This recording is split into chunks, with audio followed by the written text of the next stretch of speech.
Bien, vamos a continuar ahora con el último panel de la tarde, denominado Nuevos contenidos para una nueva era. El moderador de este panel es Antonio López de Ávila, CEO de Tourism Data Driven Solutions, TDDS. Bienvenido, Antonio, y bienvenidos los panelistas. Bueno, pues hola, buenas tardes. Esto ha sido como una maratón, estos 3 días de conferencia del primer Fitur Talent. Ha sido una experiencia interesante, enriquecedora, y hemos visto cómo las empresas están intentando captar el talento, gestionarlo, retenerlo, enriquecerlo con la formación continua, cómo los planes de formación están intentando cambiar para adaptarse y estar actualizados siempre en la medida de que las posibilidades de la regulación y de las normas le están impidiendo o proponiendo. Y ahora cuento con una mesa redonda en la que vamos a tratar un poco de la visión de futuro. Vamos a mirar más allá, vamos a pensar qué es lo que la gente va a necesitar en el futuro, qué tipo de contenidos, qué tipo de formatos, cómo se tienen que alinear las necesidades de la empresa y de la sociedad con la formación que se está impartiendo, y cómo de hecho están surgiendo nuevos nichos de conocimiento que hasta ahora nunca habían surgido, porque están surgiendo nuevos escenarios. La tecnología en muchos casos, los cambios demográficos, el mundo que cambia, y la educación, la formación tiene que cambiar también. Para ello cuento aquí esta noche o esta tarde con Diego Fuentes, consejero delegado de Tourism Optimizer Platform y de alguna manera desarrollador de todo un nuevo nicho de conocimiento que es el Governmental and Institutional Travel and Tourism, orientado a los viajes de jefes de Estado, de grandes personalidades, de grandes instituciones, que requieren una serie de peculiaridades determinadas. Tenemos a Nacho de Pinedo, consejero delegado de ISDI, bienvenido, y a Marina Tirado, Executive Director International and Special Programs, tiene un título muy largo, Executive Education del Instituto de Empresa de la IE University, y entre todos vamos a intentar ver qué hay más allá. Un poco vamos a intentar hacer esa labor de mirar la bola de cristal y pensar qué es lo que se está haciendo ahora y qué es lo que pensamos que se va a ir haciendo al futuro. Me gustaría empezar por Marina, porque Diego acaba de terminar de hablar, vamos a hablar con Marina. Marina, ¿qué estáis haciendo en el IE? ¿Cómo veis esa futura formación? ¿Qué nuevos contenidos está demandando la empresa? ¿Cómo veis esa evolución? ¿Cuánta imaginación estáis echando? Lo que sobre todo estamos viendo es que está cambiando por completo el enfoque, ¿no?, de formación. Y sobre todo ya empieza desde más pequeños hasta muy mayores. Pero lo que estamos viendo es que se están empezando a plantear vidas mucho más largas, carreras profesionales mucho más largas. Se estima que cualquier niño nacido entre el año 2000 y 2010 va a tener una media de vida de unos 105 a 108 años, lo que significa una vida laboral de más de 60 años. Entonces, en una vida laboral más de 60 años se plantea la formación completamente distinta. Entonces, son las habilidades y las competencias que adquieren a los 22 años después de la universidad o en máster después de 30, todavía válida 40 años más tarde o no. Entonces, o sea, estamos viendo que aparte de cambios tecnológicos, está habiendo cambio también en la esperanza de vida, cambios demográficos, va mucho más allá el cambio. Entonces, el modelo planteado hasta ahora, que era yo estudio, luego trabajo, luego me jubilo, ya no funciona. Entonces, ahora mismo ese modelo está caduco. Ahora es un modelo muchísimo más líquido. Entonces, no únicamente voy a trabajar en una empresa o en varias empresas, sino voy a trabajar en varios proyectos a la vez. Y eso plantea una necesidad de competencias completamente distinto y un enfoque muy distinto. Me preguntabas de temas o cosas nuevas que están saliendo. Yo desde septiembre lo que más escucho por parte de las empresas, que eso es lo que me dedico en el IE, es el tema de sostenibilidad. Sostenibilidad, clima es el número 1. O sea, medio ambiente, sostenibilidad medioambiental. Lo que llamamos environmental, social and governance. Buen gobierno, sostenibilidad y environment. Y eso es lo que más nos están pidiendo. ¿Qué nuevos modelos están saliendo ahí? ¿De qué forma? ¿Cómo podemos atacarlos? ¿Cómo podemos integrar a todos los stakeholders? Ya no hay tanto cuál es el stakeholder value, ya no están tan metidos en eso, sino ahora es en todo mi ecosistema, en toda mi comunidad, cómo puedo integrarlos mejor y de qué forma generar una plataforma distinta. Entonces es algo de lo que más nos están pidiendo. La era de transformación digital, que era algo que en los últimos años nos pedían mucho, ayúdanos. ¿Qué es esto de transformación digital? ¿Qué es este tipo de datos? Está poco a poco llegando a un momento de estabilidad, sobre todo en necesidades de formación. Y ahora, desde este año académico, ha sido muchísimo tema de sostenibilidad. También lo vemos en Davos. En Davos esta semana es clima. Es de lo que está hablando todo el mundo, ¿no? Y todo el mundo va en su jet privado a Davos, con lo cual, pues, sí, poco ayudan. Nacho, vosotros nacisteis ya en la época de la pura transformación digital. De hecho, fuisteis una escuela que dio respuesta a muchísimas necesidades de formación que estaban ahí y que nadie estaba ocupando, ¿no? ¿Cómo lo habéis vivido y cómo veis un poco lo que viene? Un poco en la línea que ha comentado Marina. Nosotros, a diferencia de otras escuelas que están en la necesidad de transformarse, ya hemos nacido en este entorno y con esta mentalidad, con lo cual esta tendencia del lifelong learning viene desde de fábrica en nuestro caso, y tenemos muy claro que la formación no solo tiene que ser líquida, sino que además tiene que ser discontinua y tiene que estar cada día más adaptada a unas necesidades que ni siquiera sabemos cuáles van a ser. De hecho, en nuestros programas actualizamos los programas en un 40% de año contra año, con lo cual las cosas van creciendo.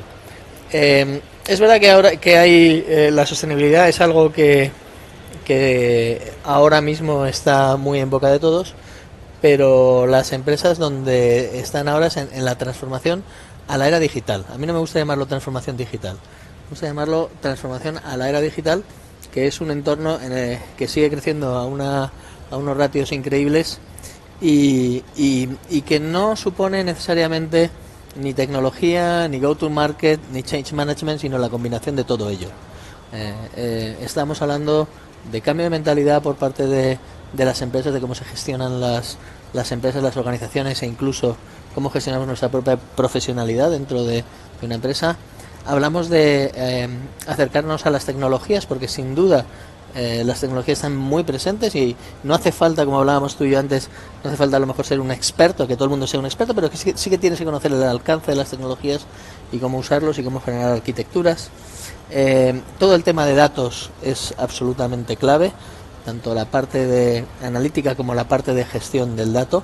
Estamos entrando en un entorno donde si tuviera que decir qué es lo que más está creciendo ahora, te diría que es, o cuál va a ser la tendencia, es la inteligencia artificial. Toda esa parte se está desarrollando. Hemos pasado del concepto de Big Data. Y da igual el sector. Da igual el sector. Totalmente transversal. Da igual el sector. Y casi te diría que da igual el área de la empresa en la que sea. Todo el mundo está obligado a manejar datos y a captar datos, gestionar datos. Y a gestionarlos. Esa parte además implica el conocimiento de herramientas de explotación de ese dato y también de luego de gestionarlo e implementarlo. Toda la parte del go-to-market con todo esto obviamente se está disparando, porque la gente que viene del mundo del marketing, que estudió marketing en su día, es que ya el marketing no se parece nada. De hecho, yo tengo una discusión muy apasionante sobre, creo que el marketing y las ventas ya no existen, ahora es otra cosa, ¿no? Es la gestión avanzada del cliente. Y luego, algo muy importante, que es toda la parte de talento, o sea, el talento dentro de las organizaciones, cómo conseguir que se ejecute el change management, porque es muy fácil crear ISDI, es muy difícil transformar hardware, o es muy difícil transformar algo que ya está y que tiene un legacy. Entonces ese modelo de transformación es un modelo que implica cambio cultural, cambio organizacional, nuevas metodologías de gestión, todo lo que tiene que ver con las metodologías ágiles, el ritmo al que nos lleva a cambiar. Y también ese entorno de flexibilidad y de agilidad responde un poco a lo que decía Marina antes, ¿no?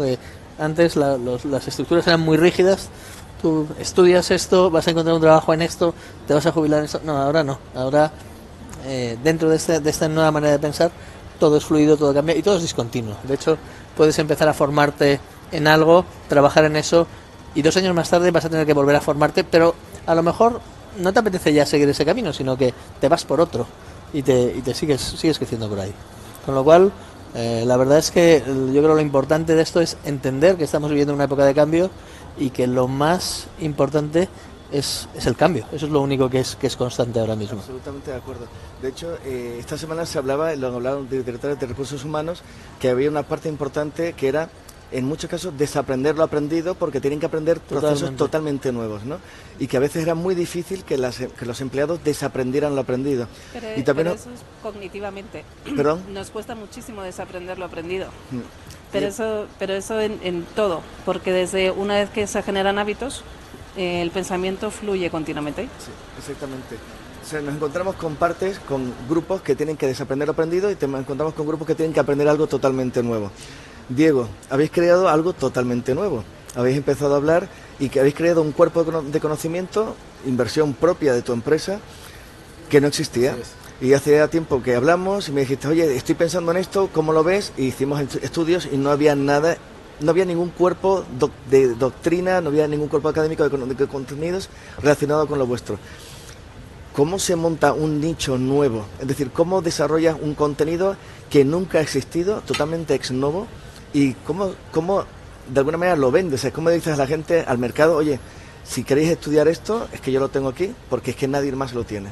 ¿Y cómo llegáis al público? Lo primero, estoy 100% de acuerdo, la gestión del cambio en esta vida es lo que más cuesta. Y si cambiar sobre algo que tienes aprendido es complejo, como tú bien dices y tú conoces este proyecto desde hace varios años, ha sido muy complejo.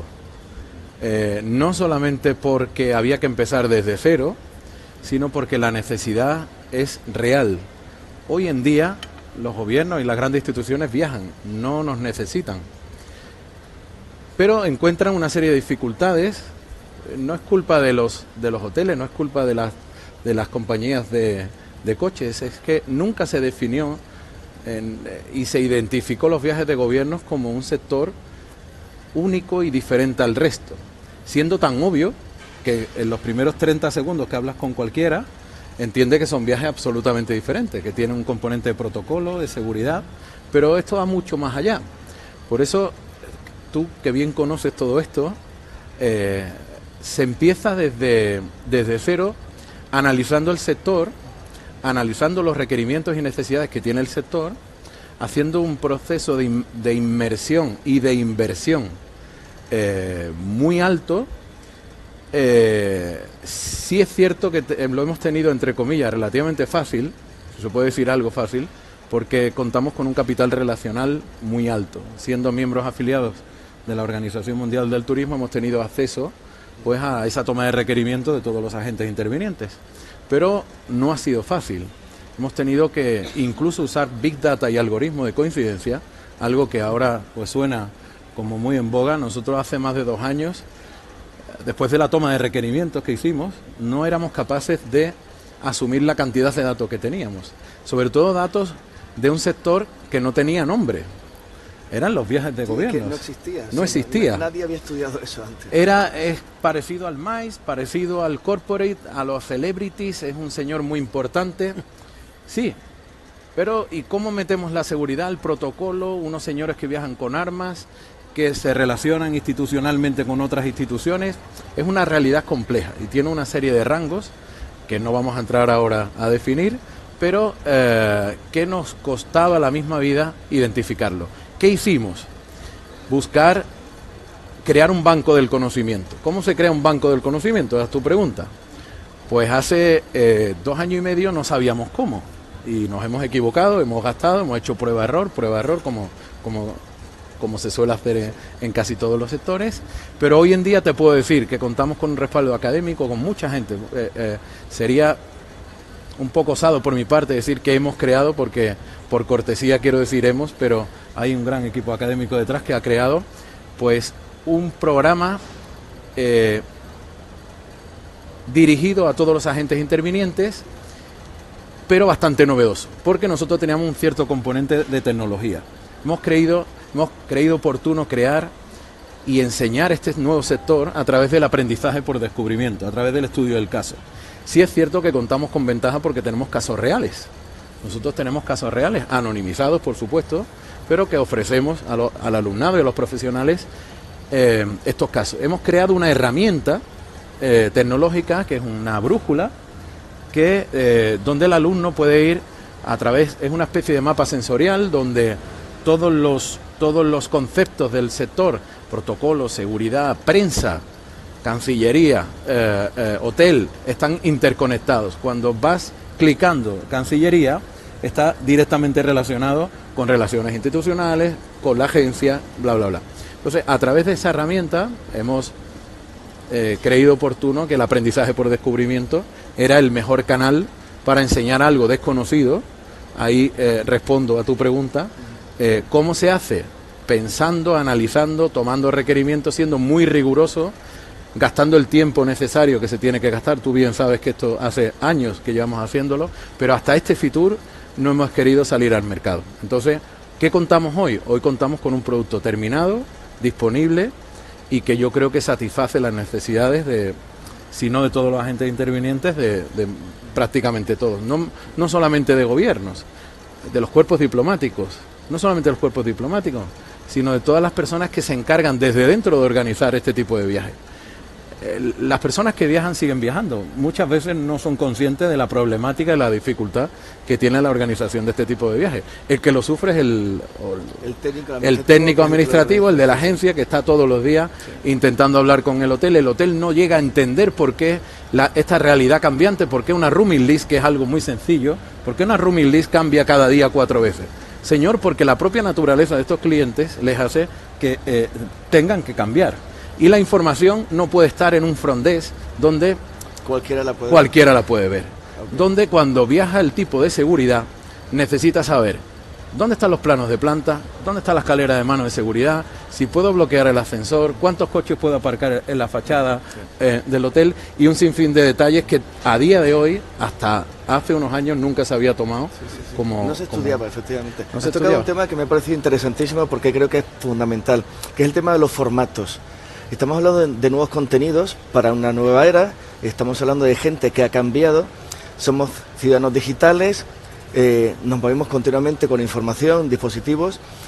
¿Cómo están cambiando los formatos o cómo veis que van a cambiar los formatos de aprendizaje en un plazo medio corto de tiempo? Porque lo estamos viendo por momentos. Aquí ha estado Meliá hablando de que para todo su personal que no está sentado en un despacho con una pantalla delante, están desarrollando pues dispositivos smartwatch y móviles y iPads que los tienen en según qué sitios para intentar ser capaces de captar el dato o coger la información que escuchan, que ven, transformarla en procesarla digitalmente y mandarla a una unidad que la registra y la procesa, ¿no? La analiza.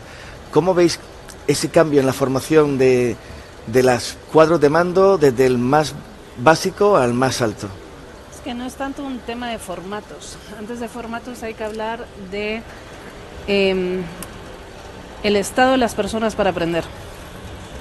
Y para aprender se necesitan 2 cosas. Una es atención y otra es memoria. Hoy en día la atención carece mucho y el foco entonces se nos va continuamente la atención. Estás diciendo aquí que la capacidad de atención de una persona está en segundos, o sea, más de 15 segundos lo pierdes, si aquello no engancha, vamos. Entonces, pero para aprender, y la capacidad de aprender cada vez es menor. Por la forma en la que trabajamos, por la forma en la que vivimos, es menor. Entonces intentamos suplir muchas veces esa falta de atención y esa falta de memoria por todo lo que tenemos que hacer y por la vida en la que vivimos con formatos más interactivos. No siempre funciona. Entonces, una de las cosas que yo siempre veo es cuando entran muchas veces la predisposición a aprender es reactiva. ¿Lo escucháis bien? Ahí. ¿Ahora? ¿Mejor? Bien. Cómo se enfrentan a aprender es reactivo. Entonces entran y piensan muchos ejecutivos, vamos a ver qué me cuentan. Pero muy pocas veces vamos a ver qué es lo que yo voy a aprender, de qué forma, cómo lo voy a vivir. Y creo que se lo hacemos muchas veces muy fácil.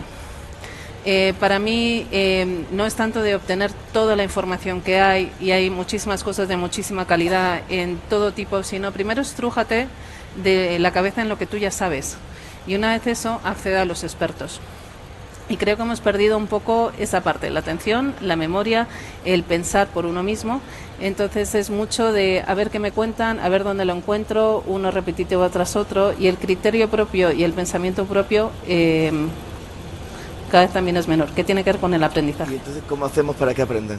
Primero, Pues para que yo- estén motivados a aprender, y segundo, para que aprendan realmente. Yo te lo digo, nosotros, nuestro modelo no parte de las hipótesis de desarrollar la memoria ni la atención, porque es un modelo basado en el hacer las cosas. Nosotros no, Learning by doing. learning by doing, total. Nosotros las clases son meros instrumentos para que el alumno haga algo. Tú vas a la clase porque estás generando ahí un conocimiento, pero es que eso no es lo importante es que luego lo vayas implementando. En nuestro caso, los alumnos tienen que digitalizar proyectos, y cualquiera de nuestros másters implica digitalizar una empresa, que no lo es, a lo largo del programa. Es decir, que tú tienes que, cuando te están dando clases de marketing digital, lo de menos es la clase, es que tú tienes que hacer el plan de marketing digital de esa empresa. Cuando te están hablando de tecnología, lo de menos lo que te cuentan, es que tú estás montando la arquitectura tecnológica de esa empresa. Y así a lo largo del programa, en un modelo que llamamos el proyecto troncal, que es lo importante. Lo importante no es lo que tú estás haciendo en clase, es cómo tú lo aplicas. Cuando tú experimentas las cosas, las aprendes.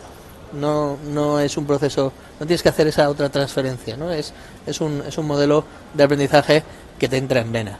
Esto además se complementa, en nuestro caso, lo vamos complicando cada vez más, ¿no? Por ejemplo, hay muchos temas de tecnología, cada vez estamos más cerca de esa simbiosis, ¿no?, entre el conocimiento y la tecnología, en la que ya no es que yo te explico lo que es un CRM, es que tú tienes que crear un CRM para algo, ¿no?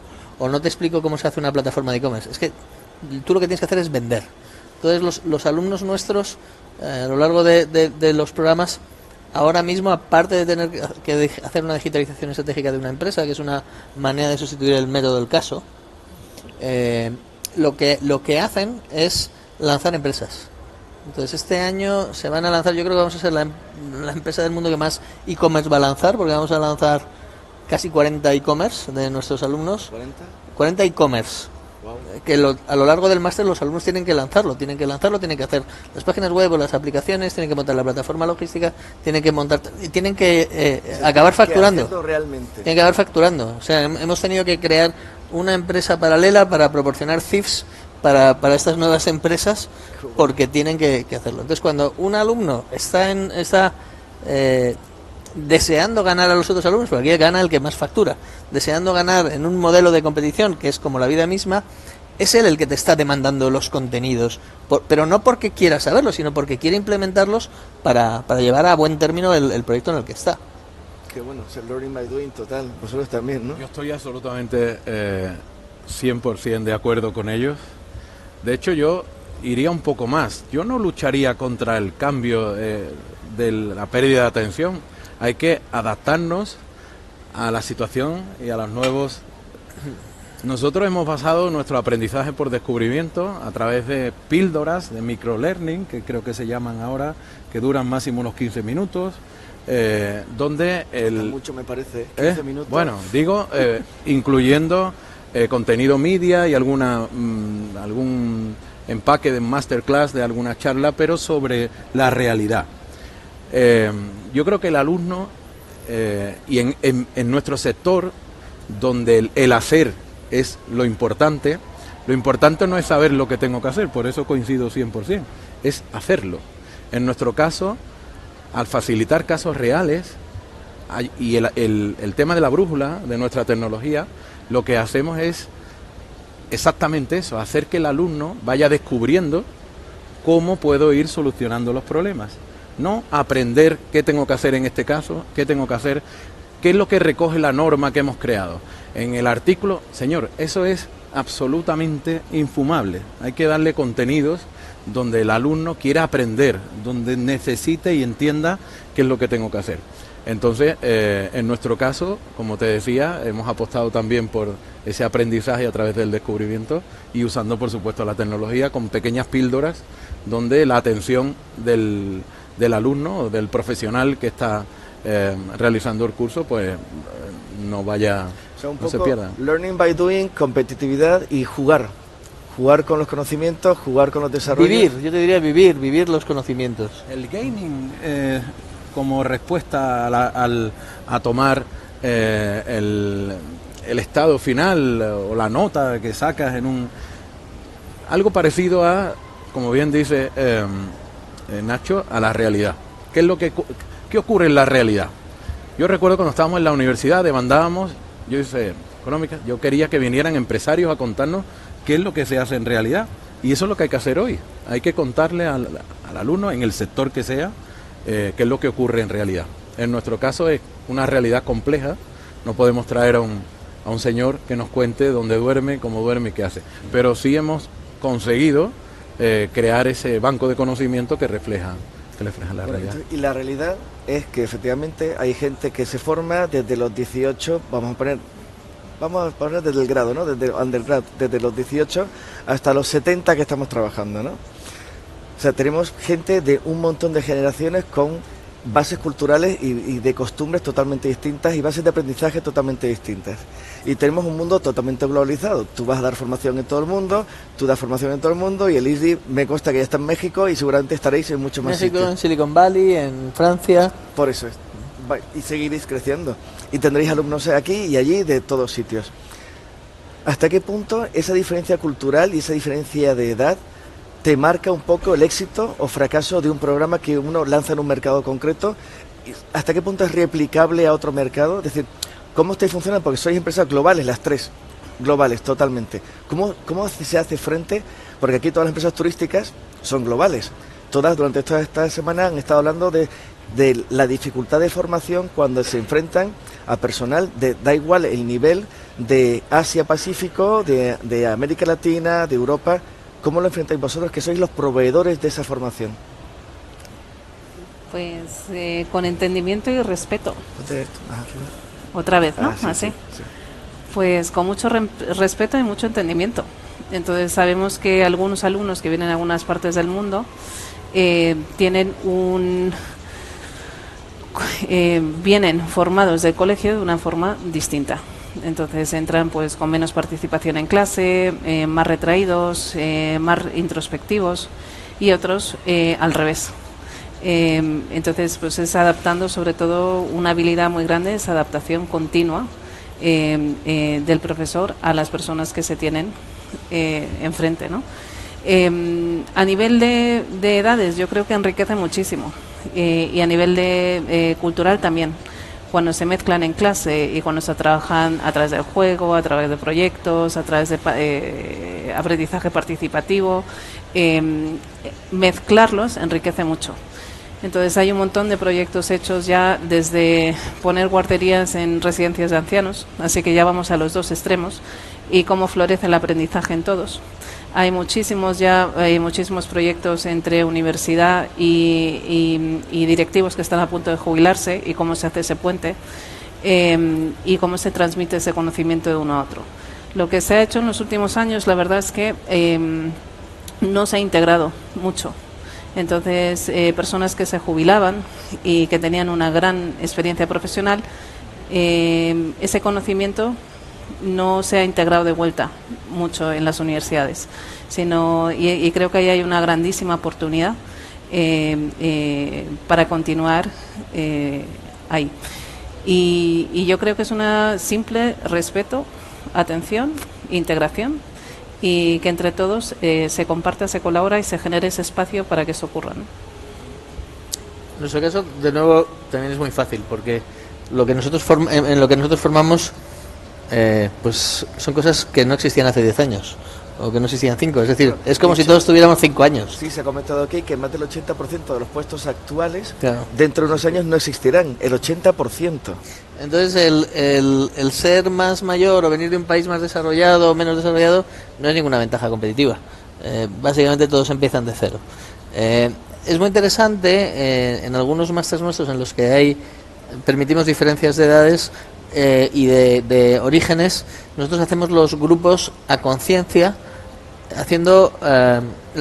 generando la mayor diversidad posible dentro de cada grupo, porque esa diversidad en el fondo es lo que te vas a encontrar en la vida, y cada vez pues vas a tener de todo. Y como tú has dicho antes, ahora en cualquier empresa en la que te asomes, te vas a encontrar gente que son de los baby boomers, todavía hay alguno, de la generación X, de la generación Z, millennials, de todo. de alfa, Gente que tiene diferentes inteligencias y han sido formados de manera diferente y que tienen necesidades y pretensiones diferentes.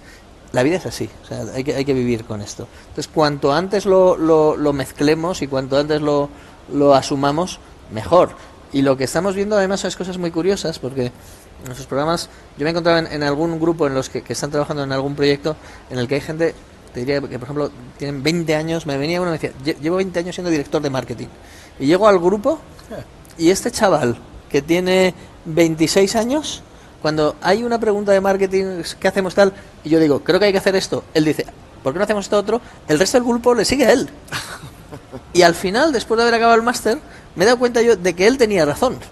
Entonces, ahora mismo, como te digo, el acumular mucha experiencia, tener una edad X o venir de un país que tecnológicamente o económicamente esté más desarrollado, no tiene por qué ser una ventaja. Además, nosotros en lo que formamos tenemos bastante suerte también, de nuevo, porque lo que hacemos vale para cualquier sitio del mundo.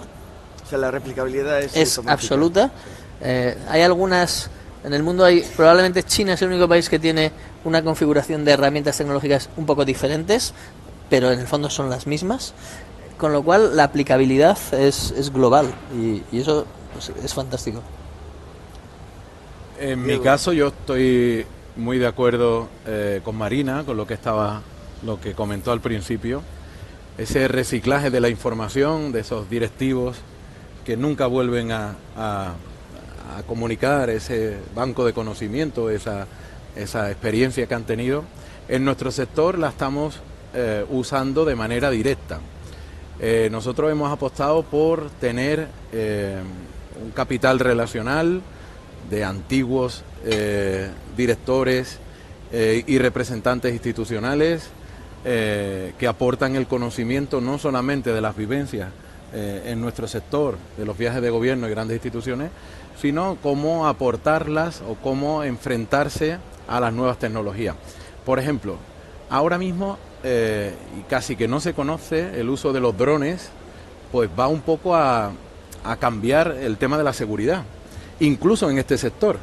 El motorcade que se monta, que es la caravana de los coches, está siendo actualmente revisada y pensada, incluso para que sea... un enjambre de drones. Un dron que pueda ir siguiendo pues las vías de escape ante una futura emergencia que pueda tener. Esos planes de contingencia o de emergencia, con esa conducción evasiva que tienen muchos de los conductores, pues se está aplicando. Igual que las nuevas tecnologías aplican incluso en un nuevo nicho que nunca se identificó como tal, la capacitación a través de las experiencias de esas personas que han vivido el día a día y han sido usuarios, incluso siendo representantes institucionales, ese choque de culturas, en nuestro caso, es crucial y es fundamental porque aporta la realidad, la pasada y la presente y, por supuesto, la futura. Hay una cosa que siempre se ha planteado y se ha comentado también aquí durante toda la semana, que es la separación entre la realidad de la empresa y del empleado y la realidad de los centros de formación, ¿no? Hasta qué punto están alineados, hasta qué punto los centros de formación entienden la realidad empresarial, lo que está pasando y lo que va a pasar. Entiendo que vosotros, me conozco a Lee perfectamente y Isdi, estáis siempre mirando más allá, revisando qué titulaciones van a hacer falta, probando con cursos cortos según qué temas para ver si es interesante y tiene futuro desarrollar un curso más largo e incluso poder llegar a desarrollar un máster. Hay conocimientos que se han convertido ya casi en genéricos, como todo el tema, como estábamos antes del Big Data, Data Analytics y tal, todo el mundo lo requiere. Que estáis viendo, como ya hablaste de sostenibilidad, ¿qué otros temas estáis viendo que la gente, las empresas, la sociedad en general va a ir demandando en los próximos, yo no hablo de 10 años porque me parece una idea de olla, 5 años, 3 años? O sea, ¿qué otros temas? Porque está cambiando todo tan rápido hay que ser tan flexible que vosotros tendréis que ser no solo flexibles, tenéis que ser hiperflexibles porque tenéis que dar solución incluso antes de que las empresas sepan que necesitan eso. ¿Cómo lo hacéis? ¿Cómo investigáis el mercado? ¿De dónde sacáis la información? ¿Qué tendencias globales veis? ¿Cómo se hace eso de adivinar el futuro sin tener una bola de cristal?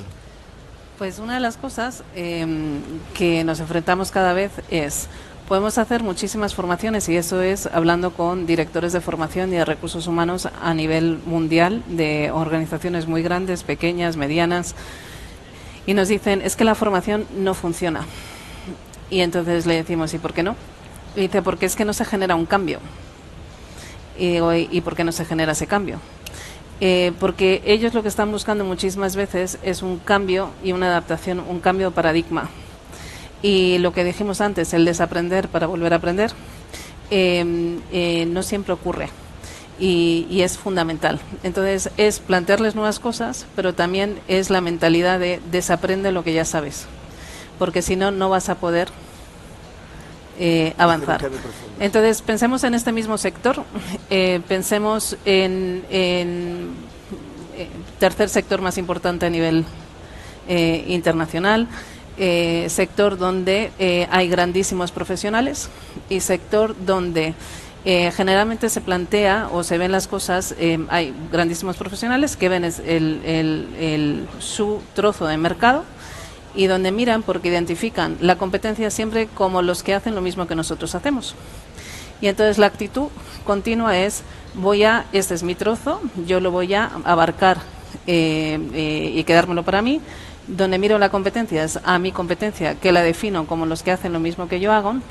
Y viene una disrupción que en su día fue Airbnb y casi nadie lo vio. Y dices, ¿y por qué no lo supieron ver siendo grandísimos profesionales? Primero porque la competencia no es los que hacen lo mismo que nosotros hacemos, sino los que suplen la misma necesidad. Y cuando se ve eso, se abre el mapa. Pero sobre todo está todo el mundo en una era de eso todo es escaso, hay muy poco negocio, muy poco trabajo, entonces en ver que estamos en una era de abundancia, es este trozo de mercado que yo tengo, en vez de ver que puedes crear probablemente 5 mercados más, yo lo que me dedico el día es a proteger ese trozo de mercado de los que yo defino. Entonces está habiendo una disrupción donde hay directivos, grandísimos directivos en todas las industrias, no únicamente en esta, que no lo saben ver y no lo saben identificar. Entonces podemos plantear muchas cosas que van a pasar en futuro en contenidos, pero lo que primero que tiene que pasar es un cambio radical de mentalidad y un cambio radical de poder ver más allá. Y o somos capaces entre todos de hacer ese cambio, o los contenidos se nos van a quedar cortos. Pero aparte de eso, el tema de sostenibilidad, yo creo sostenibilidad financiera, sostenibilidad medioambiental, sostenibilidad social, todo el tema de plataformas, todo el tema de nuevos modelos de negocio. El número uno que están pidiendo todas las empresas también es el tema de crecimiento, cómo crezco, de dónde, de qué forma, exponential growth. Cómo hago un cambio de mentalidad de un CEO a algo que nosotros llamamos un Catalyzer Exponential Orchestrator. Tus recursos ya no vienen únicamente de tu empresa, vienen de tu ecosistema. No únicamente gestionas ya un modelo de negocio, se gestionas muchos a la vez. ¿Cómo hago que un modelo de negocio funcional y un modelo de negocio exponencial, de crecimiento exponencial, convivan? ¿Qué tipo de liderazgo se necesita para hacer frente a eso? Esos son los temas que ahora mismo más nos demandan. Pero empieza sobre todo con un cambio radical de paradigma de mentalidad y ver cómo vamos de un pensamiento del mundo es escaso, los negocios son escasos, de competición, de mirar con miedo lo que uno tiene y ponerlo encima, y ahí vienes en reducción de costes, reducción de personal, porque eso estás mirando a tu trocito, a ver la abundancia y cómo se hace eso. Y desde ahí ya se pueden plantear todo tipo de contenidos. Nacho en Easy habéis sido vosotros habéis sido fundadores, sí. Todos los fundadores habéis venido de industrias muy disruptivas. Sí. ¿Cómo se traslada eso a todo esto que estamos hablando? No, es que respondiendo a la pregunta tuya de dónde vemos la innovación y cómo la aplicamos, primero, es una empresa en la que los fundadores vienen del mundo de Internet y cada uno es un experto en un área concreto de Internet, donde no tenemos ningún profesor académico, ni uno, todos son profesionales de Internet y de lo que enseñan, con lo cual están en el día a día de lo que hay y están en la punta de lanza, con lo cual saben lo que va a venir. Luego, nuestro modelo de formación in company es un modelo en el que cuando vienen a nosotros nos piden lo que están necesitando ahora, con lo cual de ellos aprendemos muchas cosas y las aplicamos al resto de los programas. Y luego nosotros tenemos la mayor aceleradora de España y una de las mayores de Europa, que se llama Impact, en la que hemos repartido en los últimos 4 años más de 25 millones de euros entre startups. Se han presentado en nuestros programas unas 9.500 startups de toda Europa, y utilizamos esa aceleradora también para entender cuáles son los sectores punta de lanza ahora y lo que están demandando las startups. Aceleramos entre 80 y 90 startups todos los años, a cada una de las cuales les damos entre 100 y 200.000 euros. Y además son de España no llegan ni al 40%. Wow. Y eso nos permite ver hacia dónde están viniendo las tendencias, ¿no? Y trabajamos en verticales de robótica, de manufacturing 4.0, connected car.